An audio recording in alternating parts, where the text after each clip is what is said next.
Au-delà des nuages, des vents qui grondent, sur terre, dans le ciel, le bout du monde, info qui tourne et qui résonne.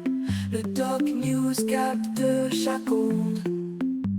Les nuages dansent le bas. Salut à toutes et à toutes, c'est le Doc News. Pour de la news, on est encore parti sur l'histoire du cloud avec les USA et l'Europe, et je viens de tomber sur le TAB, TDF, en gros le TADDF. Et le truc de l'Union Européenne qui est aussi, je suis en train de lire l'article en même temps, j'ai fait la première partie sur le cloud et tout, avec l'Amérique, là je fais un peu partie du sujet à côté. Avec l'histoire que le TAD c'est rien que de la branlette. Ça a été construit sur du sable, donc n'hésitez pas à liker, partager et abonne-toi. Parce que ça a l'air d'être sympa, dis donc. Dis donc, l'Europe, niveau conneries, putain, c'est number one. Attends, n'hésite pas à liker, partager et abonne-toi. Le TAB, ouais, le DAB, non, TADPF, oh, en plus ils ont un nom aussi.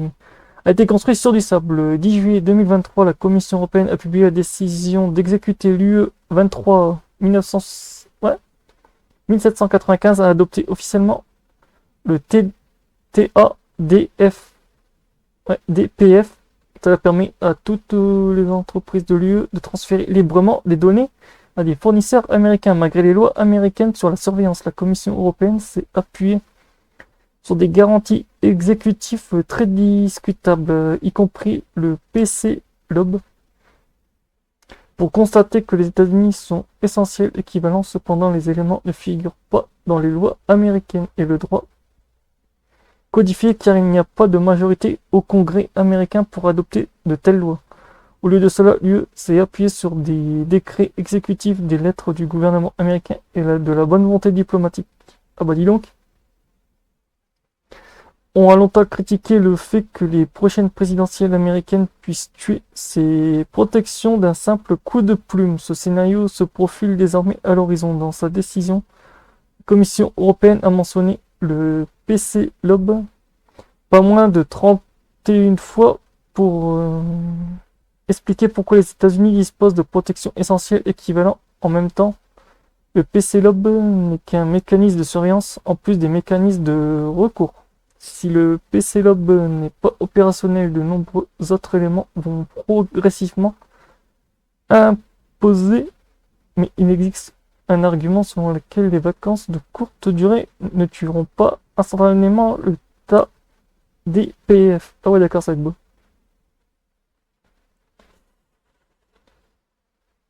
McSharen, cet accord a été construit sur du sable, mais le lobby des entreprises de l'UE et la Commission européenne le voulaient quand même. Au lieu d'une limitation juridique stable, l'UE a accepté des promesses exécutives qui peuvent être annulées en quelques secondes. Maintenant que les premières vagues de Trump ont frappé cet accord, il pourrait bientôt se dissoudre en quelques secondes, entraînant de nombreuses entreprises européennes dans un vide juridique. Oh putain! Ah ouh, ça va être beau! Le PC-LOB lui-même n'est pas une pièce du puzzle, et tant qu'il ne fonctionne que temporairement, on peut affirmer que l'accord n'est pas pire qu'avant. Cependant, la direction que cela prend, et dès la première semaine de la présidence de Trump, n'est pas vraiment bonne. Ça sent le sapin. Oh la vache, ça sent tellement bon le sapin. 41 jours avant le prochain point crucial, dans l'un des premiers décrets signés lundi par Trump, il a déterminé que toutes les décisions de sécurité nationale de Biden, y compris les décisions pertinentes sur lesquelles se reposent les transferts de l'UE aux États-Unis, devraient être réexaminées et potentiellement abandonnées dans les 45 jours. Cela signifie que d'autres éléments sur lesquels s'appuie le TDA-DPF pourraient être supprimés en quelques semaines, comme l'ensemble de l'accord repose sur des décisions exécutives de Biden. Trump pourrait annuler tous les éléments clés de l'accord avec une seule signature, ce qui entraînerait instantanément des transferts de données illégaux entre l'UE et les États-Unis. Oh putain la vache. Ouf.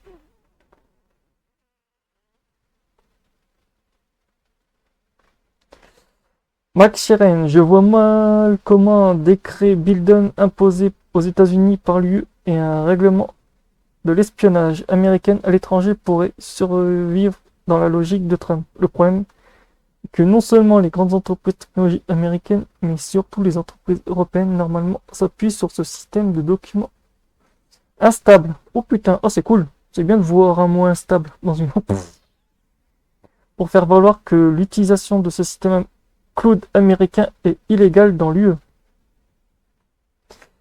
Mais bon, c'était un peu... Après, le sujet est un peu trop gros. Je voulais juste parler de ce sujet sur le table. Mais putain, je vous laisserai l'article pour que vous regardez vous-même.